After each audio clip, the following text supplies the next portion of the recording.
এত গভীর ঘুম, আমি গিয়ে বাড়ির এক প্রান্তে শুয়ে পড়লাম, ঘুমিয়ে গেলাম। আমার ঘুমটা এত গভীর যে সারা রাত পার হয়ে গেছে, আমি টের পাই নাই।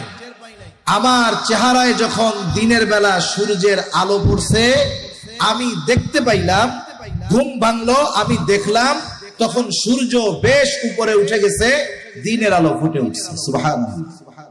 আল্লাহ তাআলা নবীজিকে কৈশোরকালে এই বিষয়গুলো থেকে হেফাজত করছে।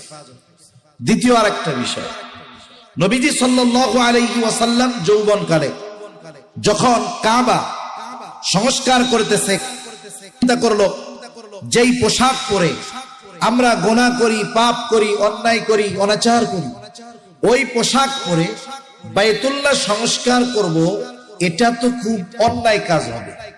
যেই পোশাক পরে গুনাহ করি, সেই পোশাক পরে বাইতুল্লাহ সংস্কারের কাজ করব, এই বিষয়টা ভালো হবে না, এই বিষয়টা মন্দ কাজ হবে।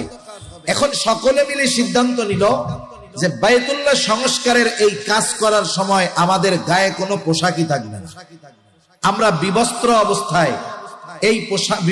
অবস্থায় এই সংস্কারের কাজ আমরা করব।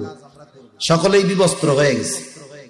আব্বাস রাদিয়াল্লাহু তাআলা নবীজিকে এসে বলতেছে, নবীজি তখন যুবক, যে মুহাম্মদ, সবাই তো পোশাক খুলে ফেলছে, তুমিও লুঙ্গি খুলে ফেলো। সকলে পোশাক খুলে ফেলছে, তুমিও পরনের লুঙ্গি খুলে ফেলো। নবীজি বলতেছে, আমাকে শুধু বলছে খুলে ফেলো। এই কথাটা বলার সাথে সাথে আমি চিন্তা করছি লুঙ্গি খুলতে হবে। এই চিন্তা করার সাথে সাথে আমি অজ্ঞান হয়ে গেছি। নবীজি সাল্লাল্লাহু আলাইহি ওয়াসাল্লামকে আর লুঙ্গি খোলা লাগে নাই। আল্লাহ তাআলা এইরকম ভাবে আমার আপনার নবীজিকে ওই সমস্ত বিষয়গুলো থেকে হেফাজত করেছেন, যেই বিষয়গুলো নবুয়তির পরে শরীয়ত নিষিদ্ধ করেছে। এবার আসেন, তৃতীয়বার শক্কে সদর হলো কেন?